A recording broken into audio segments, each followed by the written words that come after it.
20절에서 28절입니다.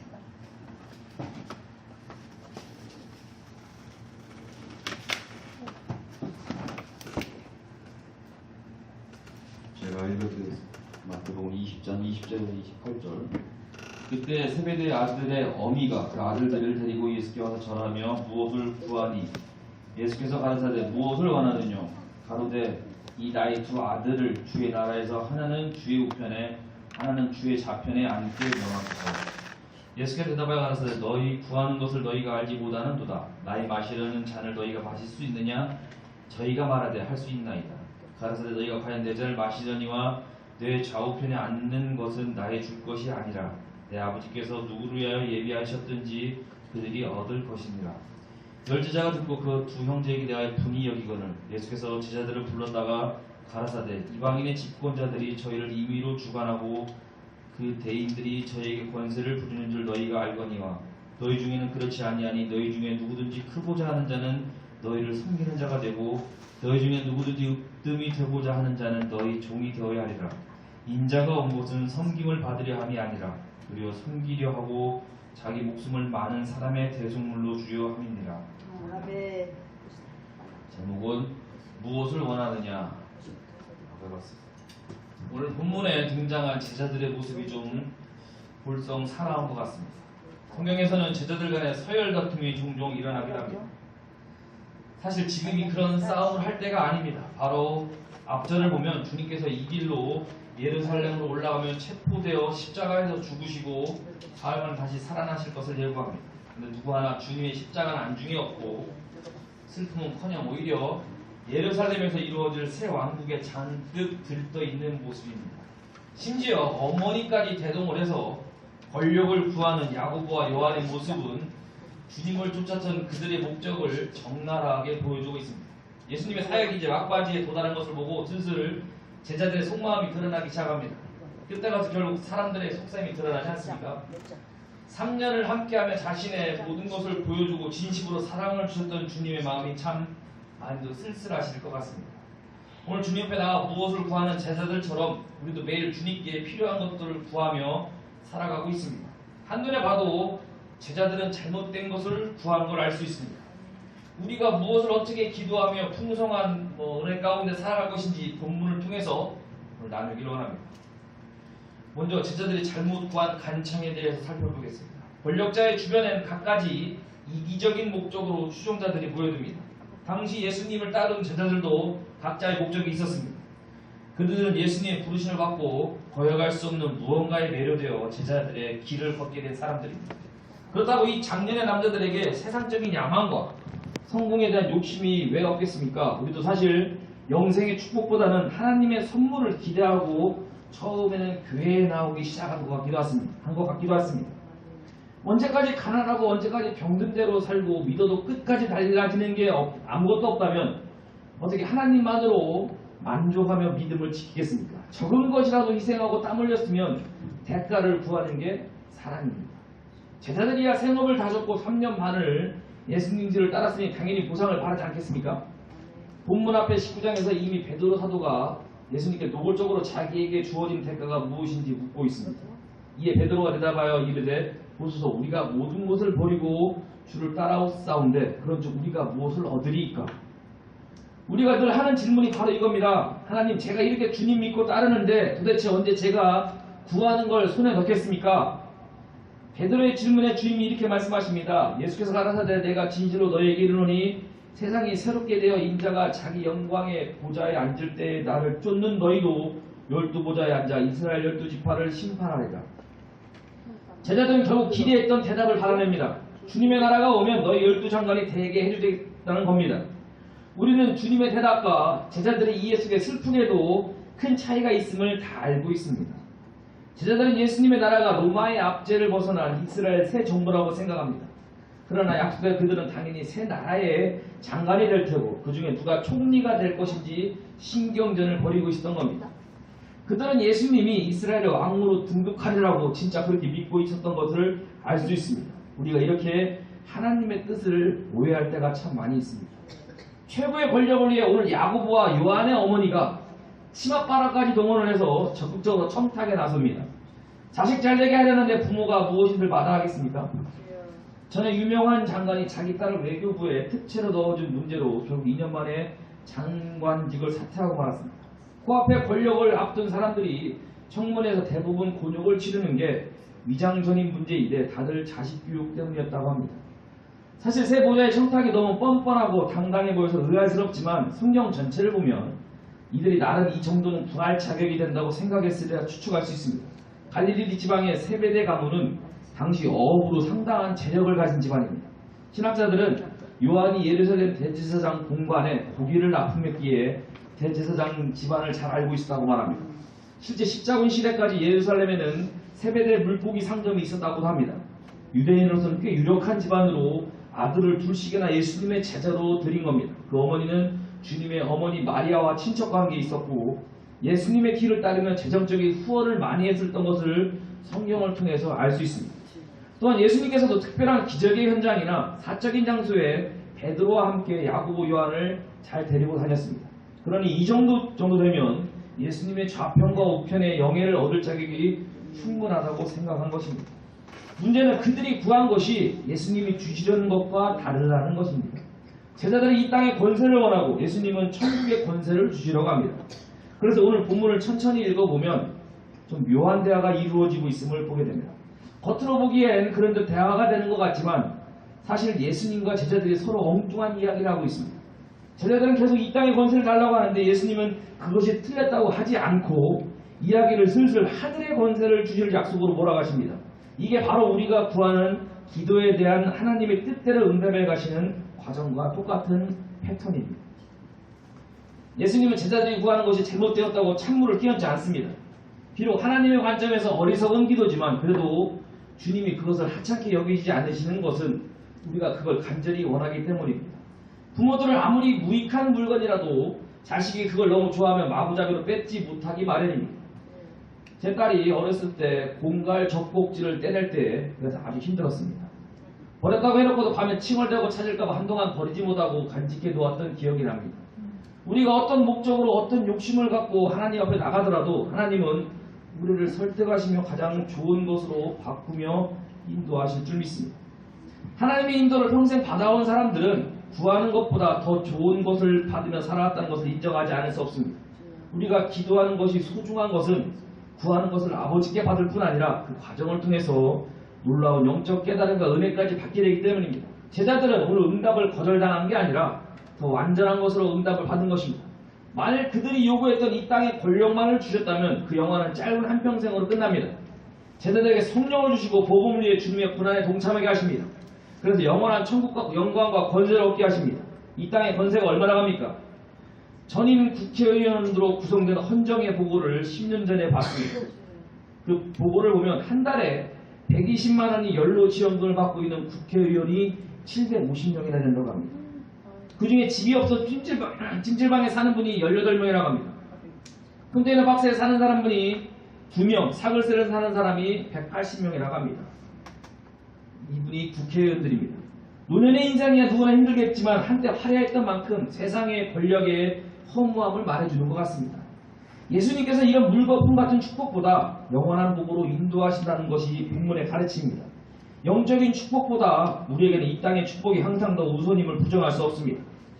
내세와 천국의 삶은 아직 멀었고 자식의 앞날과 좋은 직장과 건강과 행복이 항상 더 다급하기 때문입니다. 예수님께서도 보상을 묻는 베드로의 질문에 천국에서의 영광만 약속한 것이 아닙니다. 또 내일을 위하여 집이나 형제나 자매나 부모나 자식이나 전투를 벌인 자마다 이 땅에서 여러 배를 받고 또 영생을 상속하리라. 이 말씀 들으니 조금 안심이 되기도 합니다.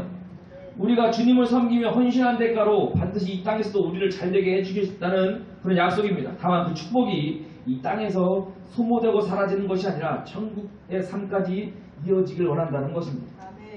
하나님은 이런 영과 육의 복을 주기를 원하십니다. 우리가 항상 이 땅에서 필요한 것들에 치중하는 이유는 지금 우리 눈에 보이는 자연적인 세상만 실제적으로 느껴져서 그런 것입니다. 하나님의 은혜를 체험할수록 더 실제적인 것은 자연세계가 아니라 영적 세계라는 것을 점점 더 알아가게 됩니다. 바울 사도가 천국에 다녀오더니 이 세상을 보고 이렇게 말합니다. 지금은 거울을 보는 것 같이 희미하다. 이 땅이야말로 실제인 줄 알았는데 천국의 명령을 보니 그게 아니라는 말씀입니다. 꿈속에서 얼마나 꿈이 현실 같습니까? 깨어 일어나면 엄연히 현실이 존재하는 것 같이 우리 인생이 깨어나 보면 비로소 우리가 영원히 살아야 할 진짜 세상이 있는 것입니다. 우리가 오늘 제자들처럼 이 땅에 필요만을 구하지 않기를 소망합니다. 영원하고 실제적인 하나님의 은혜와 영적인 은혜를 함께 간구하는 그런 삶을 살기를 바라겠습니다. 두 번째로 하나님의 나라에서는 남을 섬기는 사람이 큰 자라고 말합니다. 오늘 이 일로 인해 제자들이 두 형제를 왕따시킬 험악한 분위기입니다. 24절에 이 이야기를 듣고 나머지 10명의 제자들이 굉장히 흥분하고 난리가 났습니다. 왜 그랬습니까? 그들도 다 같은 생각을 하고 있다는 뜻입니다. 우리가 다른 사람의 어떤 약점을 특히 잘 보고 그걸 유독 못 참아한다는 것은 대개 우리 속에 같은 약점이 있기 때문입니다. 자신이 바로 그렇기 때문에 상대방의 그런 마음이 훤히 들여다 보이는 것입니다. 주님은 제자들을 모아 그들이 그렇게 원하는 권세와 힘을 갖는 게 무엇인지를 가르쳐 주십니다. 이 땅에서는 권력가들이 마음대로 사람을 주관하고 부리는 세상입니다. 사람들이 왜 권력과 명예를 탐을 냅니까? 사람들 앞에서 마음껏 휘둘러보고 행세를 좀 하겠다는 것입니다. 그래서 권력의 맛을 본 사람들이 파탄에 빠진 줄 모르고 끝없이 권력을 붙잡고 있으려다 망하는 것을 세상에서 많이 봅니다. 요새 이런 작은 일에 특권을 누리다 보니 사람들이 권력을 쫓는 건 아니겠습니까? 권력을 갈망하는 제자들의 마음이 어땠습니까? 그들은 확신에 차 예수님을 따랐지만 한편 주님을 배척한 유대 사회에서 조롱거리가 되기도 했습니다. 마을 사람들은 고기잡이 배도 내팽개치고 예수님을 따르는 그들을 향해 혀를 찼을지도 모릅니다. 이제 그들 앞에서 보란듯이 권력을 잡고 자신의 수고와 신조가 옳았다는 것을 좀 보여주고 싶었겠습니다. 생각만 해도 가슴이 뻐근해지는 것 같았을 것입니다. 우리도 하나님을 믿으니 남들보다 좀 잘되고 부러움을 받아야 어깨도 좀 펴지고 하나님께 영광이 될 것 같지 않습니까? 그러나 주님은 그들이 원하는 권세를 얻으려면 이 땅에서 오히려 종이 되어 섬겨야 한다고 말씀합니다. 이 말씀을 듣고 제자들이 속으로 벌쩍 뛰었을 겁니다. 이제 좀 권력을 늘어볼까 했는데 종처럼 다른 사람을 섬기라니요. 사람들 모이면 은근히 누가 더 대접받고 누가 더 서열이 높은지 신경전을 벌이는 것을 볼 때가 많습니다. 이 땅에서 힘 있는 사람이 남의 시중을 받지만 하나님의 법은 본래 그게 아닙니다. 좀 모자란 사람이 다른 사람의 도움을 받는 것인지 좀 모자란 사람이 다른 사람의 도움을 받는 것이지 장성한 사람이면 당연히 연약한 자들을 섬겨야 한다는 것입니다. 그 이유는 23장에서 예수님께서 다시 말씀하십니다. 너희는 다 형제니라. 너희 아버지는 한 분이시니 곧 하늘에 계신 이신이라. 하나님의 나라는 하나님을 아버지로 모신 사랑의 공동체입니다. 부모가 갓난 아기의 발 아래 앉아 기저귀를 갈아주며 사랑으로 섬기는 모습이 우리 예수님께서 우리를 사랑하는 모습 아닙니까? 형제들이 자라면 큰 아이가 작은 아이를 돌보며 섬기는 모습이 바로 교회의 모습이고 천국의 모습이라는 것입니다. 사도행전 20장 35절에 이렇게 말씀하십니다. 또 주 예수의 친히 말씀하신 바 주는 것이 받는 것보다 복이 있다 하심을 기억하여야 할지니라. 우리 주님의 명백한 가르침은 주는 것이 받는 것보다 복이 있고 남을 섬기는 것이 복이 있다는 것입니다. 세상이 힘만 들고 이렇게 복이 내게 멀리만 느껴지는 것은 원하는 것을 덜 가져서가 아니라는 말씀입니다. 오히려 주님의 말씀대로 나를 희생하고 나를 내주지 않아서 복이 없는 것입니다.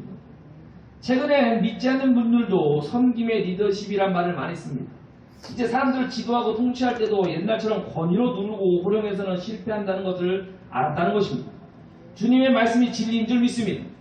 미국 대통령 중 재임 시절 가장 인기 없는 대통령이 카터 대통령입니다. 그러나 그는 지금 가장 존경받는 역대 대통령 중 한 명입니다. 이분이 대통령 재임 시절 중 매주 고향 동네로 돌아가 주일학교 교사 노릇을 했던 얘기를 우리 다 듣고 알고 있습니다. 또 사랑의 집짓기 헤비타트 사역으로 유명합니다. 언젠가 바이러스 감염으로 병원에 입원했다가도 퇴원하자마자 연장을 챙기고 집짓기 현장으로 갔다는 기사를 본 적이 있습니다. 백발이 성성한 노인이 허름한 청바지에 후드 점퍼를 모자를 뒤집어 쓰고 비가 오는 중 연장을 들고 서 있는 사진 한 장에 큰 감동이 있었습니다. 점점 우리 몸으로 수고하고 일하는 게 얼마나 귀찮고 싫어집니까? 그분이라고 들 땡볕에 지붕에 올라가 힘들고 험한 일하는 게 좋지만 하겠습니까? 우리나라 대통령들이 퇴임하면 항상 큰 문제가 되고 도마에 오르는 게 노를 보낼 자기 집을 짓는 것입니다. 그런데 퇴임한 카터 대통령은 자기 집을 짓는 게 아니라 남의 집을 지었고 그 집짓기를 30년째 진행하고 있습니다. 그는 이렇게 말합니다. 헤비타트는 내 삶의 가장 큰 선물입니다. 우리는 헤비타트를 통해 사랑 실천에 힘쓰았는데 그것이 곧 복이라는 것을 알았습니다. 예수님 말씀이 절대 틀리지 않으십니다. 남을 위해 섬겼더니 그게 곧 자신의 영역을 강하게 하는 복이 되는 것입니다. 헤비타트 봉사사역이 생기게 된 이유도 의미심장합니다. 이 집짓기 운동은 미국 변호사인 밀러드 풀러라는 사람이 시작했습니다. 이미 20대에 큰 성공을 거둔 그에게 어느 날 아내가 이렇게 사는 것이 무슨 의미가 있느냐며 갑자기 집을 떠났습니다. 충격을 받은 그는 낡은 집 한 채를 제외하고 가진 재산을 다 자선단체에 기증하고 봉사활동에 전념한 것이 바로 헤비타트 운동의 시작입니다. 물론 우리나라에도 헤비타트가 있습니다. 우리도 그만큼 많이 가져봤으면 좀 보란듯이 자선도 하고 봉사도 할 수 있을 것 같습니다. 근데 주님이 이렇게 말씀하십니다. 높은 자리에 오르고 싶으면 지금 먼저 남을 섬기는 사람이 되어라. 복을 받고 싶으면 지금 받는 자가 아니라 주는 자가 되어라. 오래전 일본의 한 대학에서 있었던 일입니다. 이곳에 유학 온 학생들은 나라별로 화장실을 사용했는데 중국 사람들이 쓰는 화장실이 좀 더러워 위생검사에 늘 지적을 당했다고 합니다. 근데 다음 해가 되자 놀랍게도 중국인 화장실이 제일 깨끗해졌습니다. 늦은 밤 총장이 학교를 돌아다니다가 방에서 대화와 걸레와 비누를 들고 중국인 화장실로 가는 학생을 보았습니다. 자네가 밤마다 청소를 했는가? 공부할 시간도 모자라는데 어째 밤마다 청소할 기특할 생각을 했는가? 우리나라 화장실이 제일 더러워서 제가 졸업할 때까지는 제가 청소하기로 했습니다. 총장은 수첩을 꺼내 학생의 이름을 적습니다. 자네 이름이 뭔가?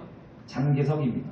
그 이후 장계석은 특별 장학금을 받고 4년을 공부했고 중국에 돌아가 총통이 되었습니다. 기독교인이었던 그는 예수님의 말씀대로 순종해서 이렇게 복을 얻었습니다. 주님의 말씀대로 우리가 남을 섬기려면 육신에 피곤한 일도 있습니다.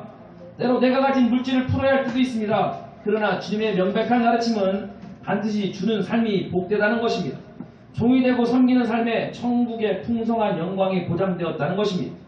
내가 다른 사람 위에 서야 하고 남보다 더 좋은 차와 남보다 더 큰 집에 살아야 행복하다는 것은 세상의 권세 잡은 악한 영에 속고 있는 것입니다. 사랑을 받지 못하고 인정을 받지 못하고 성공을 이루지 못해서 인생에 불안한 것은 결코 아닙니다. 인간의 행복은 그런 데 있는 것이 아니라 그런 데 있는 것이 아닌 영적인 가르침입니다. 마귀는 우리가 주님 말씀대로 섬기는 삶을 살면 행복한 성공자가 될 것을 알기에 이런 삶을 회방합니다. 우리 가족이 서로에게 종이 되어 섬기면 행복한 걸 알기에 상대에게 자꾸 섬기라고 명령하도록 만듭니다. 동료를 위해 나를 낮추고 겸손하게 섬기면 그들에게 무시당할 거라는 생각을 줍니다. 물론 죄인들이기 때문에 그렇게 섬기는 우리를 잠시 무시할지도 모릅니다. 그러나 결국은 모든 사람이 진심으로 자신을 이해하고 섬기는 사람을 고마워하게 되어 있습니다. 혹시 아니라 해도 우리 안에서 잘했다고 위로하고 칭찬하시는 성령의 위로와 큰 상을 분명 받을 것입니다. 우리가 다른 이들을 위해 참고 사랑으로 섬길 수 있는 게 무엇 때문입니까? 예수님께서 그렇게 종의 신분으로 되어 바로 나를 사랑으로 섬겨주셨기 때문입니다. 그렇게 그 사랑을 밀어내던 우리를 끝까지 기다리며 십자가에 피 흘려 우리 죄를 다 씻어주셨기 때문입니다. 28절에서 말씀하신 음성은 우리를 위한 말씀입니다. 인자가 온 것은 섬김을 받으려 함이 아니라 도리어 섬기려 하고 자기 목숨을 많은 사람의 대속물로 주려 함이니라. 주님이 누구십니까? 하나님의 본체시고 말씀이시며 모든 천지와 우주를 창조하시고 우리를 지으신 분이십니다. 그런데 그 작은 피조물인 우리를 위해 목숨까지 주시기까지 사랑하고 섬기신 분입니다. 하나님의 낮아지심을 생각할 때 우리의 조금 낮아진다는 것은 정말 별거 아닌 것 같은데 사실 우리는 그렇지 않습니다. 자신을 조금이라도 낮추는 게 왜 그렇게 어렵고 창피하고 힘든 일인지 모르겠습니다. 혹시라도 남이 나를 하찮게 대할까 두려워 허세를 부리고 죽어도 자존심을 못 버리는 게 우리의 모습입니다. 우리가 낮아져서 남을 섬기지 못하는 것은 자존감이 부족해서 그렇습니다. 돈이 있는 사람은 오히려 있는 척하지 않습니다. 뭔가 자신에게 부족하고 약점이라 생각하기에 길을 쓰고 높아 보이는 것입니다. 남서울교회를 담임하셨던 홍정길 목사님이 참 겸손하게 섬기는 삶의 본을 보이신 분이라고 소문이 났습니다. 남서울교회가 얼마나 큰 교회입니까? 그분이 20년 목회를 하는 중에 사례비를 사찰집사님과 똑같이 받았다고 합니다. 목사님의 일이나 사찰집사님의 일이 똑같다고 자신을 낮추신 것입니다. 평생 작은 아파트 평에 살고 계시는데 손주들이 늘어나니 다 모이면 집이 비좁을 수밖에 없습니다. 하루는 사모님이 한 번도 그런 말씀을 해본 적이 없으신데 우리도 좀 집을 넓히 이사가면 어떻겠냐고 하는 것입니다. 목사님이 당신 그러고 싶으면 어디 기도해봐 그랬더니 일주일 지난 뒤 목사님이 하나님이 뭐라고 그래서 그랬더니 사모님이 이렇게 말씀하시더랍니다. 하나님이 너 큰 집에 살고 싶으냐? 그럼 얼른 올라와라. 그러시더랍니다. 우리의 큰 집도 다 천국에 있는 줄 믿습니다. 근데 좀 나중에 가야겠습니다. 우리의 자존감은 하나님의 아들 예수님께서 바로 나를 위해 목숨을 던진 사랑의 존재라는 것입니다. 내가 나를 그렇게 책임지고 지켜내지 않아도 하나님께서 나를 절대 비천하게 두지 않으십니다. 그러니 주님이 우리에게 말씀하신 대로 당당하게 우리 가족과 성도들과 직장 동료와 이웃을 섬길 수 있는 줄 믿습니다. 예수님께서 가장 낮은 십자가에서 비천하게 참혹하게 죽으시고 우리를 섬기셨기에 우리를 구하고 천국에서 가장 높은 자가 되셨습니다. 천국에서도 여기에서 마찬가지로 높은 자가 낮은 자를 섬기는 것은 달라지지 않습니다. 하나님 나라의 본질은 천국에서나 이 땅에서나 높은 자가 낮은 자를 섬긴다는 원리입니다. 보십시오. 주님은 지금도 여전히 우리를 섬기고 계시지 않습니까? 성령께서는 우리 안에 오셔서 우리를 안고 탄식하며 기도하시며 섬겨주십니다. 주님은 지금도 우리를 위해 중보하시며 연약한 우리들을 섬기고 계십니다. 독생자를 우리 위해 내주시며 섬기신 하나님, 그 아버지는 영원한 나라에서 여전히 우리를 섬겨주고 계십니다. 요한계시록 21장 43절에서 우리는 그것을 알 수 있습니다. 내가 들으니 보좌에서 큰 음성이 나서 이르되 보라 하나님의 장막이 사람들과 함께 있음에 하나님이 그들과 함께 계시리니 그들은 하나님의 백성이 되고 하나님은 친히 그들과 함께 계셔서 모든 눈물을 그 눈에서 닦아주시니 다시는 사망이 없고 애통하는 것이나 고파하는 것이나 아픈 것이 다시 있지 아니하리니 처음 것들이 다 지나갔음이로라. 부모가 자녀를 돌보듯 우리의 모든 눈물을 손수 닦아주시는 창조주 하나님의 사랑이 영원히 우리와 함께 하실 것입니다. 우리가 이 땅에서 주님의 뜻을 따라 성령의 도우심으로 겸손히 섬기는 삶을 살고 모두 다 영원한 하나님 나라에서 존귀한 그런 우리 한빛교회 성도님 다 되기를 바라겠습니다. 기도하겠습니다. 할렐루야. 하나님 감사합니다. 하나님 오늘 말씀 제목 무엇을 원하느냐, 저희를 참으로 원하는 게 아니라 저희를 참으로 이 시간에 알았던 것처럼 더 주님을 섬기며 모든 일을 섬기며 살 수 있는 그런 저희 삶이 되게 해주옵소서. 나의 이익을 위해서 사는 것이 아니라 나의 이익을 위해서 이 교회에 나와 있는 것이 아니라 뭔가 주님께서 그걸 다 뒤집으셨듯이 저희를 남을 섬기며 살아갈 수 있는 그런 주님의 뜻에 합당한 삶을 살 수 있는 저희를 되게 해주옵소서. 감사드립니다. 예수님 이름으로 기도드렸습니다. 아멘.